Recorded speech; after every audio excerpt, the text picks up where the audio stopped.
સૌએ મારા આદિવાસી સમાજને જય જોહાર, જય આદિવાસી। આજે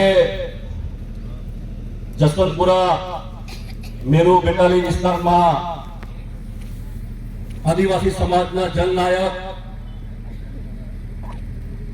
જયપાલસિંહ મુંડા, વિદ્યાની દેવી માં સાવિત્રીબા ફૂલેના કાર્યક્રમમાં સૌ ઉપસ્થિત આગેવાનો, ભાઈઓ અને બહેનો નું હું હાર્દિક સ્વાગત કરું છું।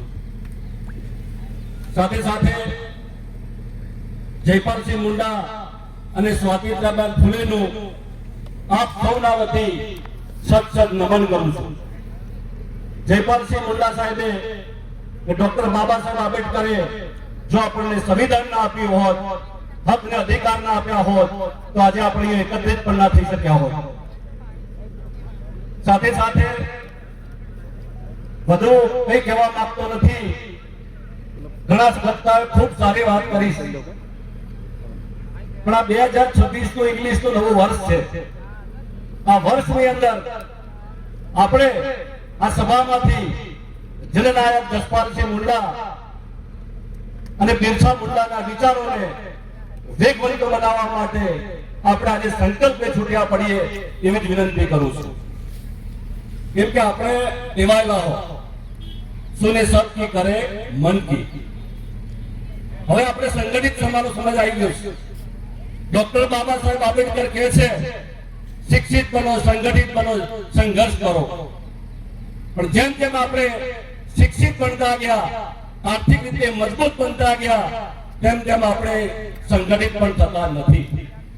અને આ અત્યારે દેખાય છે આપણે આટલો મોટો વિશાળ આદિવાસી સમાજ હોય અને સમાજની અંદર આજે યુવાન મિત્રો સમાજની જનજાગૃતિ લાવવા માટે, સમાજના હક અને અધિકારની લડાઈ લડવા માટે જો આવા કાર્યક્રમ કરતા હોય તો ઘરે બેસેલા છે એમને પણ અહીં આવવું જોઈએ, એટલી જ પણ આ મંચ પરથી વિનંતી કરું છું। સાથે સાથે ખૂબ સારી વક્તાઓએ વાત કરી। અગાઉ પણ વિશ્વ આદિવાસી અધિકાર દિવસે પણ મેં વાત કરી હતી કે આપણે બિરસા મુંડા બનવું છે।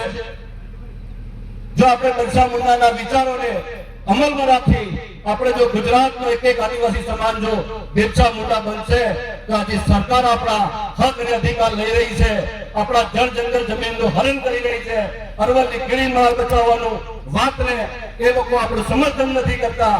આવા લોકો માટે પણ આપણે બિરસા મુંડા બનવું પડશે। મહેશભાઈ વસાવા સાહેબે ખૂબ સરસ વાત કરી કે હવે આદિવાસીઓ સંગઠિત થઈ અંબાજીથી ઉમરગામ સુધી જો આપણે એક નહીં થઈએ, સંગઠિત નહીં થઈએ તો આવનારા સમયની અંદર આ લોકો આપણી આદિવાસીઓની જળ જંગલ જમીન પણ હનન કરવાના છે। સાથે સાથે આ વિસ્તારના છે આદિજાતિ મંત્રી, હું કોઈ ટીકા ટિપ્પણી કરવા નથી માંગતો, પણ ઘણા મિત્રો કહે છે કે આપણા વિસ્તારના આદિજાતિ મંત્રી બન્યા છે તો આદિવાસીઓનો વિકાસ થશે। જેમને આજે આદિવાસીઓનો વિકાસ કરવો હોત તો આજે આ સભામાં આવ્યા હોત। સમાજ મોટો છે, સમાજ સર્વોપરી છે, પણ એમને તો કમલમના ઈશારેથી જે વાત થાય એ પ્રમાણે જે લોકો હાજરી પુરાવે છે। એટલે આજે સમાજની વચ્ચે નથી આવ્યા ત્યારે આપણે પણ 12માનો પ્રસંગ હોય, કોઈ સુખદ પ્રસંગ હોય, કોઈ પ્રસંગ હોય તો કહેજો કે આટલો મોટો જન સમુદાય આદિવાસી સમાજ અહીંયા આવ્યો તો ત્યારે તમે એક સમાજના વ્યક્તિ તરીકે, પાર્ટીના વ્યક્તિ તરીકે નહીં પણ એક સમાજના વ્યક્તિ તરીકે પણ અહીં ન ઉપસ્થિત થયા એ આદિવાસી સમાજ ખૂબ દુઃખની લાગણી અનુભવે છે। માટે વધુ કે કહેવા માંગતો નથી, વક્તાઓ ખૂબ છે, પણ આવનારા સમયમાં સૌ સંગઠિત થઈ અને આદિવાસી હક અને અધિકારના પ્રશ્નો છે જેમ મહેશભાઈએ વાત કરી એમ નાના મોટા સંગઠનો હોય, પક્ષીથી પર રહી આદિવાસી સમાજના હક અને અધિકારના પ્રશ્નોને વાચા આપીએ। એ જ સાથે મારી વાત પૂરી કરું છું। જય જોહાર, જય આદિવાસી।